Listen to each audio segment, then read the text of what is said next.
m'appelle Justin Nantungoko. Je suis le point focal opérationnel du FEM, du Fonds pour l'environnement mondial au Cameroun. S'agissant de tout ce que le FEM a déjà apporté au Cameroun, je me réfère aux résultats de l'évaluation du portefeuille réalisé au Cameroun par le bureau d'évaluation du FEM en 2007-2008. Alors, par rapport à ces résultats, le Cameroun a bénéficié jusqu'à ce jour près de 40 millions de dollars, sans compter les cofinancements mobilisés à raison de ratio 1 par 3. Il y a également, à travers tous ces financements, la mise en place des aires protégées, ce qui a contribué à augmenter le pourcentage des aires protégées au Cameroun, et également l'élaboration des cadres politiques, législatifs dans le domaine de l'environnement que le FEM nous a aidé à mettre en place. Je n'oublierai pas également l'appui aux communautés locales à travers le financement des projets de petite taille avec un impact un peu plus visible de l'action, de l'intervention du FEM sur le terrain.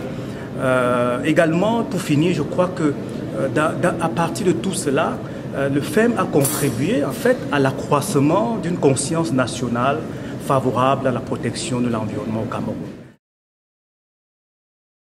S'agissant de ce qu'il y a de positif dans ce que le FEM a fait au Cameroun, je pense qu'il y a deux choses que je pourrais relever ici.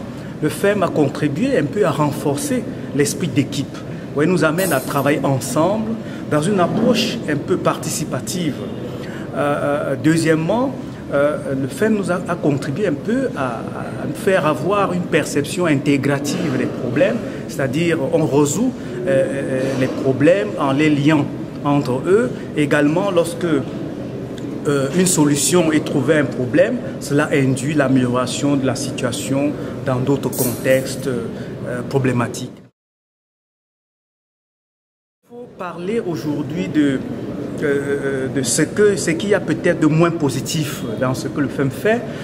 Ça me fait un peu rire parce que le FEM fait tellement beaucoup en tant que principal instrument de financement de l'environnement dans le monde. Mais le fait que le FEM se limite à certains domaines d'intervention donne un peu l'impression qu'il y a quelque chose d'inachevé dans l'action du FEM sur le terrain. Je prendrai l'exemple, par exemple, de la sécurisation des aires protégées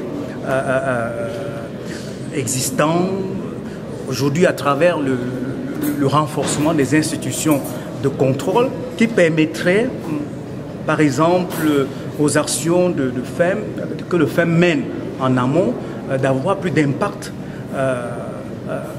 en aval.